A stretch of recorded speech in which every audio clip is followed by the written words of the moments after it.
হয়েছেন এই সমাবেশে গোপালগঞ্জকে সামনে টিকিয়ে রাখবেন। আপনারা এই গোপালগঞ্জের সাহসী সন্তান। আমরা জানি যদি আজকে বাধা না দেওয়া হতো, যদি যে ধরনের ভয় ও আতঙ্ক তৈরি করা হয়েছে সেটা যদি না করা হতো, গোপালগঞ্জের সাধারণ জনতা এখানে লোকে লোকারণ্য করে ফেলত। আপনারা যারা দূর থেকে শুনছেন, আপনারা দূর থেকে শুনছেন, প্রিয় গোপালগঞ্জবাসী, আমরা আজকে গোপালগঞ্জে এসেছিলাম দেশ গড়তে জুলাই পদযাত্রা কর্মসূচি নিয়ে। আমরা কোনো যুদ্ধের আহ্বান নিয়ে নয়, শান্তি এবং দেশ গড়ার আহ্বান নিয়ে গোপালগঞ্জে আজকে এসেছি। প্রিয় গোপালগঞ্জবাসী, আমরা গোপালগঞ্জের নাম বদলাইতে আসি নাই। আমরা এসেছি ভবিষ্যৎ বাংলাদেশে, এই নতুন বাংলাদেশে গোপালগঞ্জ মানুষের অধিকার যাতে রক্ষা করা হয় সেই প্রতিশ্রুতি দিতে। প্রিয় গোপালগঞ্জবাসী, মুজিববাদীরা আজকে বাধা দিয়েছে। গণ অভ্যুত্থানের মধ্যে আমরা বলেছিলাম বাধা দিলে বাঁধবে লড়াই, সেই লড়াইয়ে জিততে হবে এবং সেই লড়াই আমরা জিতেছিলাম।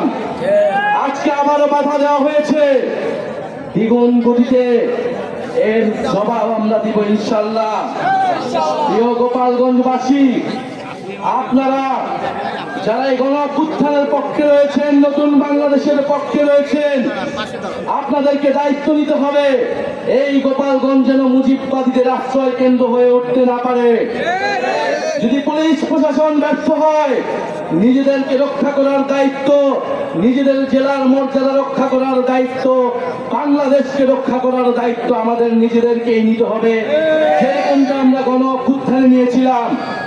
প্রিয় গোপালগঞ্জবাসী, আমরা আজকে এতটুকুই বলতে এসেছি, গোপালগঞ্জ নামে এই বাংলাদেশে, সামনের বাংলাদেশে কোনো বৈষম্য হবে না। গোপালগঞ্জ নামেও চাকরিতে কোনো বৈষম্য আমরা সহ্য করব না, কিন্তু গোপালগঞ্জেও কোনো সন্ত্রাসীদের আস্তানা আমরা সহ্য করব না। মুজিববাদীরা মুক্তিযুদ্ধকে কলুষিত করেছে, গোপালগঞ্জকেও কলুষিত করেছে। সেই গোপালগঞ্জকে আমরা আবার পুনরুদ্ধার করব, আবার সমুন্নত করব। প্রিয় সংগ্রামী বন্ধুগণ, আমাদের যারা সনাতন ভাই বোনেরাও রয়েছেন, এই আওয়ামী লীগ সনাতন ভাই বোনদের জমি দখল করেছে, তাদের সাথে বেইনসাফি করেছে।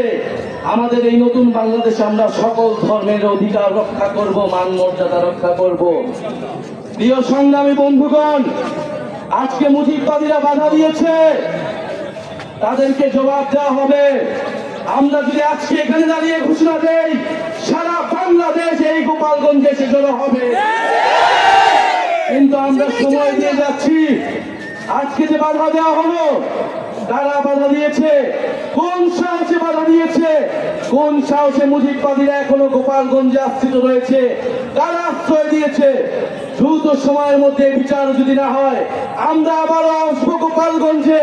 আমরা নিজ হাতে দায়িত্ব নিয়ে গোপালগঞ্জকে মুজিববাদীদের থেকে মুক্ত করবো ইনশাআল্লাহ। সংগ্রামী বন্ধুগণ, জাতীয় নাগরিক পার্টি আপনাদের সাথে থাকবে। বাধা বিপত্তি যা কিছু আসলে আমরা আজকে শেষে এখানে দাঁড়িয়েছি, আমরা আবারও আসবো। জাতীয় নাগরিক পার্টি আপনাদের সাথে থাকবে।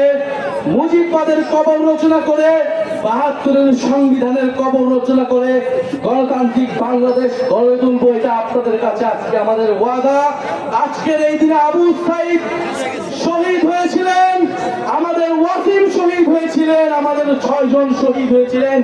সেই শহীদের রক্তের শপথ মুজিববাদীদের আমরা বাংলাদেশে গোপালগঞ্জে আর কোনোদিন দাঁড়া হতে দেব না। ইনকিলাব ইনকিলাব, মুজিববাদ মুজিববাদ, ইনকিলাব ইনকিলাব, মুজিববাদ মুজিববাদ। সংগ্রামী সহযোদ্ধারা, আজকে আমাদের এই পথসভা আমরা এখানে শেষ করছি। আপনাদের সাথে আমাদের আবারও দেখা হবে রাজপথে অথবা বিজয়ে। সবাইকে ধন্যবাদ। ইনকিলাব জিন্দাবাদ।